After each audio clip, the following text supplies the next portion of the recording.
बरगद और गिद्ध की कहानी एक समय की बात है।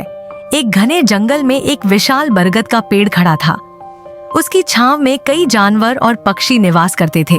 बरगद अपने विशाल आकार और घने पत्तों के लिए जाना जाता था और सभी जानवर उसकी छांव में आराम करते थे। एक दिन एक गिद्ध उस जंगल में आया। वह थका हुआ और भूखा था। उसने बरगद के नीचे बैठने का निर्णय लिया और अपनी भूख मिटाने के लिए कुछ शिकार की तलाश करने लगा, लेकिन उसे किसी भी जानवर का शिकार नहीं मिला।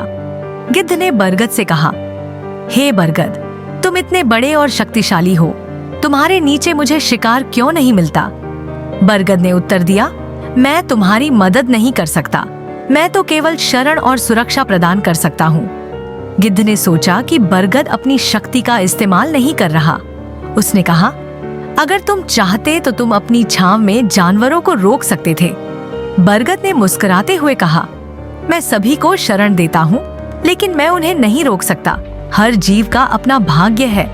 कुछ समय बाद गिद्ध ने देखा कि जंगल में एक बड़ा शिकार आया। उसने अपने तेज पंखों से उड़ान भरी और शिकार पर झपट्टा मार दिया, लेकिन उसी समय उसने देखा कि बरगद के नीचे कई जानवर उसे देख रहे थे। गिद्ध ने कहा, देखो, मैंने मेहनत की और अब मुझे मेरा शिकार मिला है।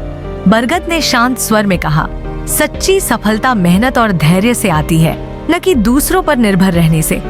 गिद्ध ने समझा कि बरगद की बात में सच्चाई थी।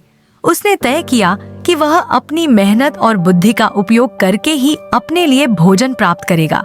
इस प्रकार बरगद और गिद्ध की मित्रता हो गई और गिद्ध ने बरगद से सीखा कि दूसरों पर निर्भर रहना हमेशा सही नहीं होता। उसने अपनी मेहनत से ही अपने लिए शिकार करना सीखा।